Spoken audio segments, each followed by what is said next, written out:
Today we're going to talk about pyramids and composites. So if we take a look at this, remember we name pyramids by the shape of their base. So in their formulas, they have formulas for area of the base because we can have lots of different types of pyramids.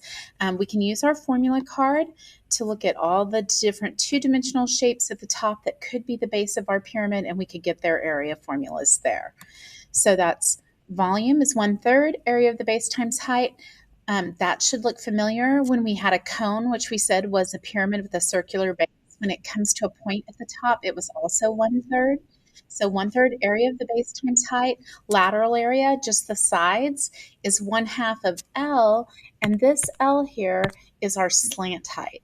So L is the slant height. And we can see it in our picture on the diagonal. Slant height.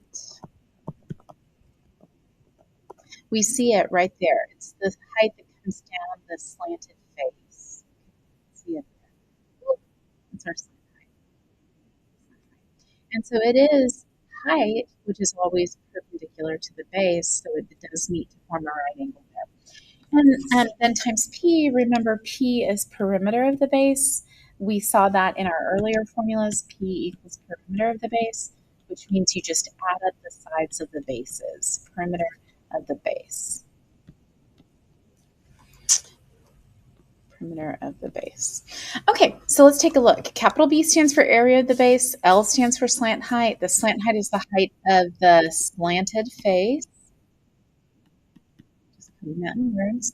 Sometimes it will be necessary to use Pythagorean theorem. Now we know we've been using Pythagorean theorem since freshman year or since Algebra 1. Theorem. And what would we, and it says to find all these items. To find out the slant height, the height, all these different things, you might need to use Pythagorean theorem. And remember, Pythagorean theorem works for right triangles. That says a squared plus b squared equals c squared, where c is the side across from the right angle, and a and b are the two legs that meet to form the right angle. So when we have a right triangle, a squared plus b squared equals c squared. Okay, let's get started and see how we do. So the first pyramid, it says find the volume, lateral area, and surface area of the pyramid. So let's do it. Let's start with do V for volume. So the first thing we want to do is pick the correct formula. We're earning points for getting the right formula. Volume is going to be 1/3 area of the base times height. And I'm just getting that from my formula card. So I'm down here on pyramids. Okay, and formula is 1/3 area of the base times height. Now notice on the formula card, they gave us a separate one for a rectangular pyramid and then a separate one for a triangular pyramid. But the formulas are the same because these formulas work for all pyramids, Okay, the difference will be what your area of your base is, but that's why it just says area of the base, because that depends on the shape of your pyramid. Okay, so 1/3 area of the base times height. Okay, as I get ready to plug in, I've got 1/3. I don't know the area of the base. So I'm going to come find the area of the base and I'm going to label it so I can use it again whenever I need it. That is a rectangle. I know it's a rectangle because those corners are right angles. And more specifically, what kind of a rectangle is it? It's a square. Why did I upgrade my classification to a square? Because the sides are congruent. This is 8 meters and this is 8 meters. So this is actually a square. It still counts as a rectangle. If we go back to our formula card to remind ourselves, you probably have this formula memorized from middle school. The area of a rectangle is just length times width. It's just length times width. And so when we go back to our picture, our length is 8 and our width is 8. Okay, so that's just our length times width. Okay. Now, don't confuse that L with slant height. I'm going to take this off and let's go back and look at our formula again. Remember, if you're not sure, you just want to look at your formula. So when I'm doing the area of the base, I'm talking about the L in this picture. In this picture, L is the length of the base, and W is the width of the base. When I'm actually finding my lateral area or surface area of the pyramid, then I'm in these formulas where L is the slant height. So look at what formula you're using and look at the picture that goes with it to see what that's supposed to represent. Okay, don't get mixed up on those. The picture will clarify which letter they mean.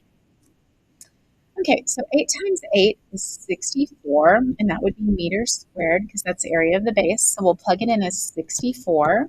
I've done the 1/3, I've done the area of the base, so now I need the height. What is the height of my pyramid? Wah, wah. I only know the slant height. That is coming down the diagonal face. That's the slant height. So this is where we can use Pythagorean theorem to help. If I drop an altitude perpendicular to the center of the base, now it's coming from the center point at the top, so it will drop to the center point of the base. And that'll be an altitude or the height. That's going to be my height. And so height is always perpendicular to the base. If that goes to the center, then how far is it from the center over to the center of the side, from the center of the pyramid to the center of the side? Well, if this whole side was 8 units, if this whole side was 8 units, this whole side was 8 meters, then what would half of that be? Half of that side? That would be 4 meters. That would be 4 meters. So that's where we get that 4 meters from. It's half of this side. So from the center to the side would be 4 meters. Now look at the triangle we now have. Look at this right triangle that we have. We've got, and I'm going to redraw it below here to make it clear. We've got the height of the pyramid, h, that dropped perpendicular to the base. And so that base coming from the center of the base out is 4 meters. And then we have the slant height that's coming down here from the top of the pyramid, slanted to this edge of the base, to the edge of the base.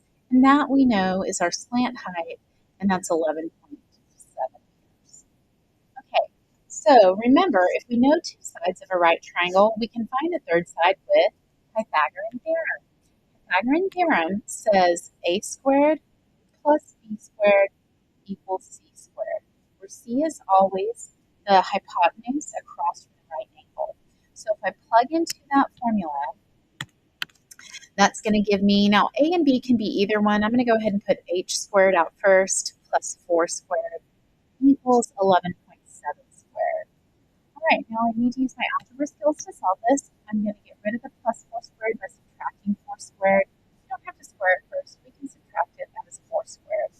That's going to cancel, and that's going to leave me h squared equals, on the calculator, 11.7 squared minus 4 squared. 11.7 squared minus 4 squared is 120.89.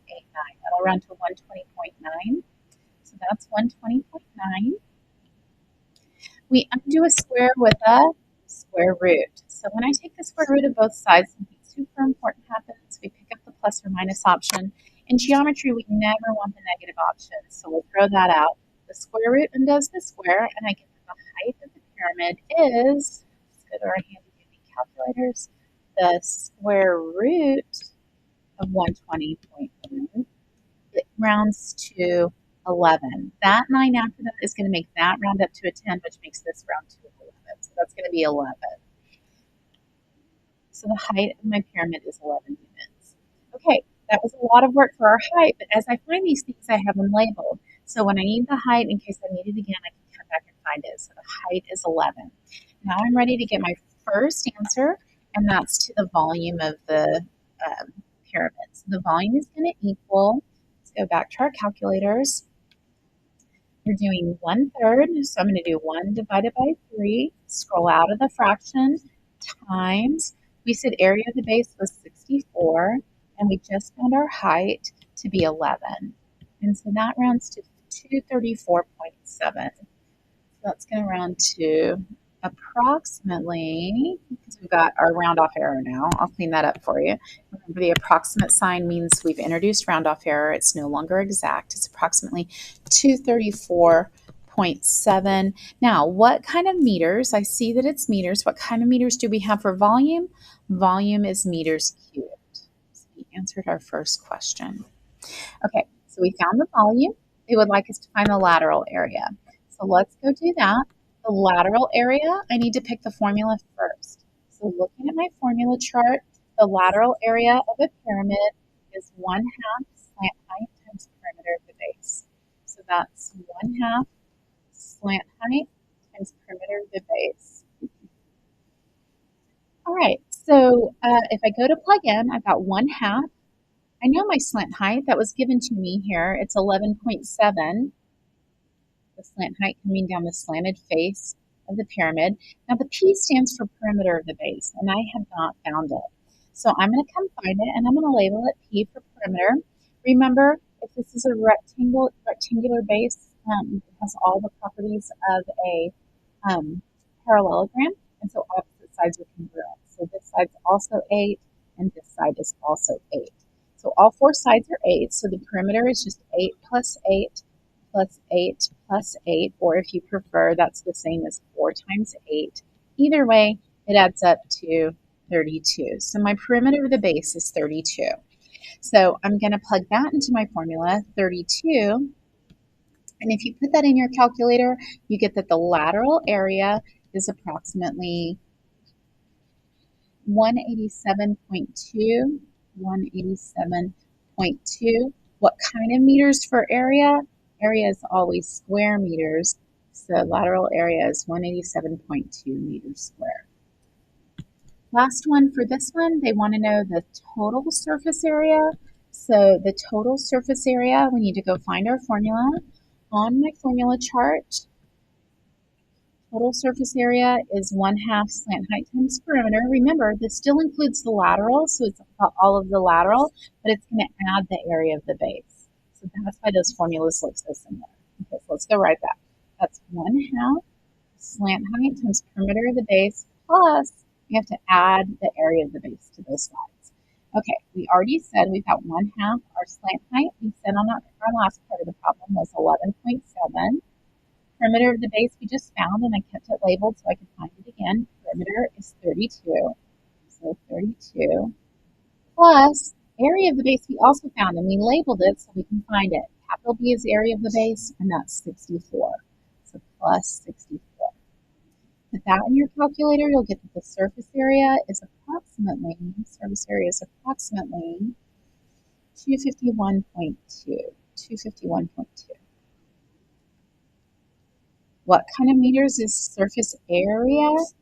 Area is always meters squared, or square meters.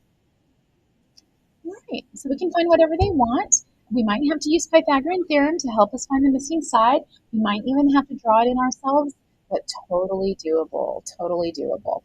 Okay, let's take a look at our next problem. It says set up the equation, so that's nice. They're not going to make us actually plug it in our calculator and get the answer. Just set up the equation you would use to find the volume and surface area of the figures below. Okay, so this one we've got, and we should have scratched that.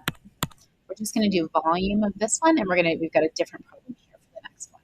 So they want volume. It's a pyramid, rectangular pyramid. And so if I go to my formula chart, my area per volume is 1/3 area of the base times height.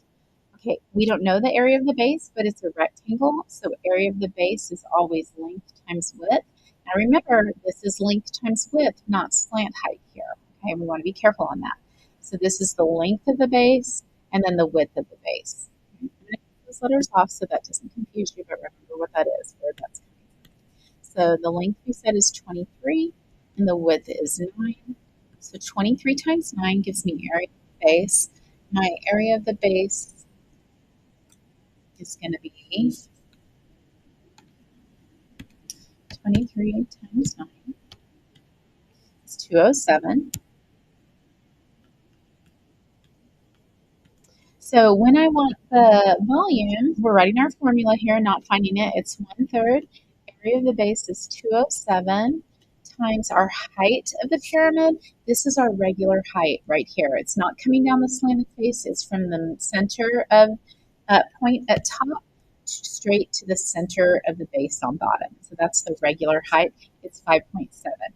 And because it only asked for the formula, if you had wanted to just list this as 1/3, and instead of finding the 207, if you wanted to list that as 23 times 9 inside of there, times 5.7, that would have been okay as well. Most of us like finding that area of base and plugging it in as an already calculated number, but both would be correct. Okay, let's look at this new question here. It says, given the lateral area of the pyramid below, here we're going to have to solve for a part because they give us the lateral area. The lateral area is 136.5 centimeters squared, and we want to find the slant height. Okay, now make sure you don't leave off that first word, lateral area, because that's going to change which formula you pick. If they give us the lateral area and want the slant height, what should we do?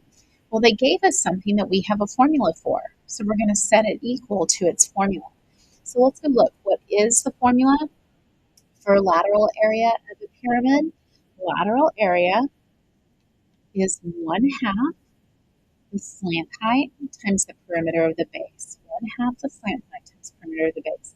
And they want us to solve for the slant height, L. Okay. All right. Well, we know the lateral area is 136.5. Sorry about that.